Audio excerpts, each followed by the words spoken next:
میرے مسلمان بھائیو ذرا توجہ فرماؤ، اے پیارا تے مقدس امام، خوش قسمت امام، محدثین دا امام، جنہ دی تعریف کیتے بغیر ساڈے کو رہا نہیں جاندا۔ فرمایا آپ دی ولادت با سعادت فرمایا ربیع الاول دے مہینے دے وچ ہوئی، بغداد شریف وچ ہوئی، اور آپ دا وصال مبارک فرمایا بغداد دے وچ سن 241 دے وچ ہویا۔ مفتی احمد یار خان رحیمی نے لکھا ہے اپنی کتاب دے اندر، فرمایا 25 لاکھ مسلمانوں نے نماز پڑھی اور 20,000 کافر مسلمان ہوئے۔ کئی حضرات نے لکھا ہے۔ میرے مسلمان بھائیو توجہ فرماؤ کہ حضرت امام احمد بن حنبل رحمت اللہ تعالی دے بارے مختلف نظریات نے آپ دے جنازے نال کنے لوگ شامل ہوئے۔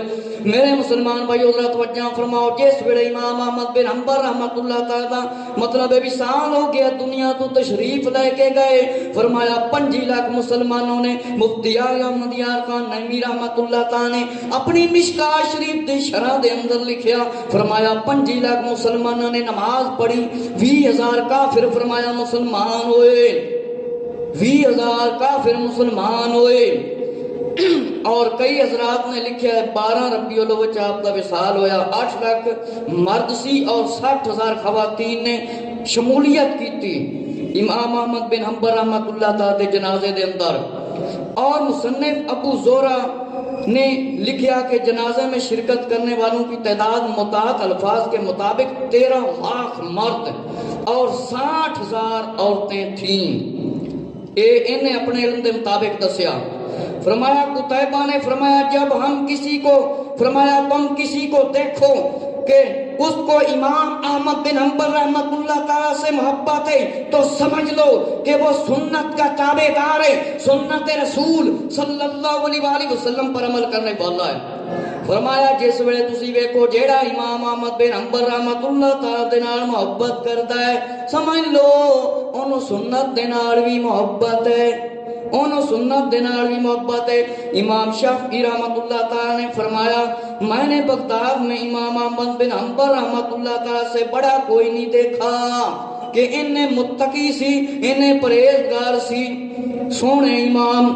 فرمایا میرے مسلمان بھائیو جنہ دی گواہی استاد دے دیں پھر باقی کی رہ جاندہ ہے۔ میرے مسلمان بھائیو فرمایا کوئی نہیں ویکھیا۔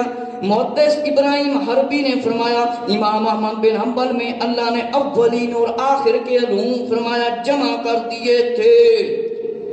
حضرت امام احمد بن حنبل کی خبر جب پھیلی ہر طرف کہ اس مرد مجاہد کی جب مرد مجاہد کا وصال ہوا تو لوگ ایسے جنازے میں شامل ہوئے جیسے مقناطیس کے پاس لوہا رکھا جائے یا مقناطیس کو لوہے کے پاس رکھا جائے تو وہ اس کے ساتھ چمٹ جاتا ہے۔ جنازے میں اس طرح لوگ جمع ہوئے۔ میرے مسلمان بھائیو امام احمد بن حنبل کا نسب نامہ فرمایا نزار بن معاذ ابن عدنان کے واسطے سے پیارے آقا شاہ بنی آدم نور مجسم صلی اللہ علیہ وآلہ وسلم سے ملتا ہے کہ آپ انہیں خوش نصیب امام نے امام احمد بن حنبل رحمت اللہ تعالی کہ آپ در سلسلہ عدنان کوڑو حضرت پیارے آقا صلی اللہ علیہ وآلہ وسلم آخری نبی صلی اللہ علیہ وآلہ وسلم دے نال جا کے فرمایا مل جاندہ ہے۔ فرمایا عدنان شیبانی قبیلے سے تعلق رکھتے ہیں کہ یہ ایک قبیلہ تھا، یہ عراق کے خاندان کے قریب آ کر فرمایا وہاں پر ان کا رہنا تھا بسنا، وہاں پر یہ قبیلہ تشریف لایا کہ وہ تھے رہندہ سی کہ خاندان عراق دے وچ آ کے آباد ہو گیا۔ میرے مسلمان بھائیو امام احمد بن حنبل آپ کے والد کا نام فرمایا زیادہ تر کہتے ہیں حنبل ہے کہ بن حنبل کا مطلب ہے حنبل کا بیٹا، آپ کا نام احمد ہے۔ فرمایا کچھ نے لکھا ہے دادا کا نام حنبل بن ہلال ہے، یہ بھی کتابوں میں فرمایا لکھا ہے۔ آپ کے والد محترم فرمایا محمد بن حنبل مجاہد تھے۔ امام احمد بن حنبل کی ولادت سے پہلے ان کا خاندان بغداد میں آ گیا کہ جس ویلے امام احمد بن حنبل رحمت اللہ تعالی جیتی کر ولادت نہیں ہوئی سی، فرمایا اس تو پہلے بغداد شریف دے اندر تشریف لے کے آ گئے۔ فرمایا کم و بیش 2 سال کے تھے کہ والد محترم کا سایہ سر سے اٹھ گیا، یعنی آپ دی عمر مبارک کم و بیش 2 سال سی تے آپ دے والد رحمت اللہ تعالی دنیا تو تشریف لے گئے۔ فرمایا کچھ آپ نو وراثت دے وچ ملیا سی، آپ اس دے اتے فرمایا گزر بسر آپ دا کر دے رہے۔ فرمایا ابتدائی تعلیم بغداد میں حاصل کی، والدہ محترمہ کو بہت شوق تھا رحمت اللہ علیہ کو کہ آپ کو عالم دین بنانا چاہتی تھی۔ بہت تھوڑی عمر میں قرآن حفظ کر لیا اور بغداد فرمایا دنیا کا مرکز تھا ابتدائی تعلیم کے لیے۔ فن حدیث کی طرف آپ نے توجہ کی۔ میرے مسلمان بھائیو، آپ نے بغداد دے اندر فرمایا علم حاصل کرنے دا موقع بھی مل گیا اور فرمایا قرآن مجید جڑی بڑی جلدی حاصل کر لیا۔ فرمایا کم و بیش 15 سال کی عمر میں حدیث کا سماع کرنا شروع کر دیا اور فرمایا سماع کرنے کے لیے 179 میں سب سے پہلے فرمایا بغداد کے مشہور شیخ حسن رحمت اللہ علیہ کی خدمت میں حاضر ہوئے۔ فرمایا اسی سال عبداللہ بن مبارک بغداد میں تشریف لائے۔ حضرت عبداللہ بن مبارک رحمت اللہ تعالی فرمایا بغداد میں تشریف لائے۔ احمد بن حنبل رحمۃ اللہ کو علم ہوا تو ان کی محفل میں پہنچنے سے پہلے فرمایا وہ طرطوس چلے گئے اور 2 سال بعد فرمایا ان کا وہی انتقال ہو گیا۔ حضرت عبداللہ بن مبارک رحمت اللہ تعالیٰ تھا۔ میرے مسلمان بھائیو، امام احمد بن حنبل رحمت اللہ تعالیٰ اس دے مشہور شیخ الاسلام حضرت شیخ حسن رحمت اللہ تعالیٰ دی خدمت وچ حاضر ہوئے۔ فرمایا اسی سال عبداللہ بن مبارک رضی اللہ عنہ بغداد کے اندر تشریف لے گئے۔ امام احمد بن حنبل رحمت اللہ تعالیٰ جس میرے علم ہویا فرمایا انہاں دی محفل وچ پہنچ گئے، تشریف لے گئے۔ فرمایا 2 سال بعد انہاں دا بھی دنیا تو انتقال ہو گیا، دنیا تو تشریف لے گئے۔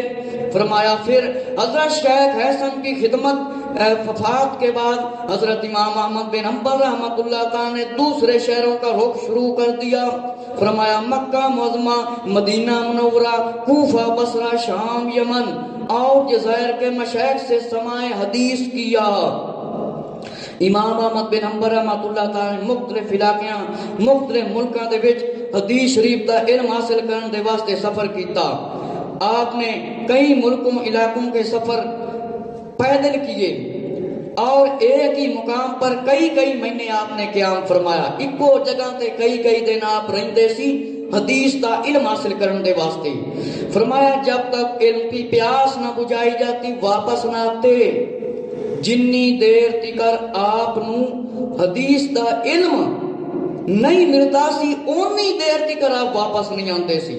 فرمایا اکثر ایسا ہوتا، سامان سفر میں ختم ہو جاتا، آپ کو رقم دوست پیش کرتے، آپ رقم نہ لیتے، محنت مزدوری کر کے کما کر رزق حلال اپنے وطن واپس تشریف لاتے۔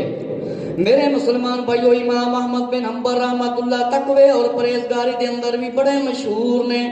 فرمایا کئی ایسا وقت آندا، کوئی ایسا وقت آندا فرمایا امام احمد بن حنبل رحمت اللہ تعالی دے کول کھان پین دی ہر شے ختم ہو جاندی۔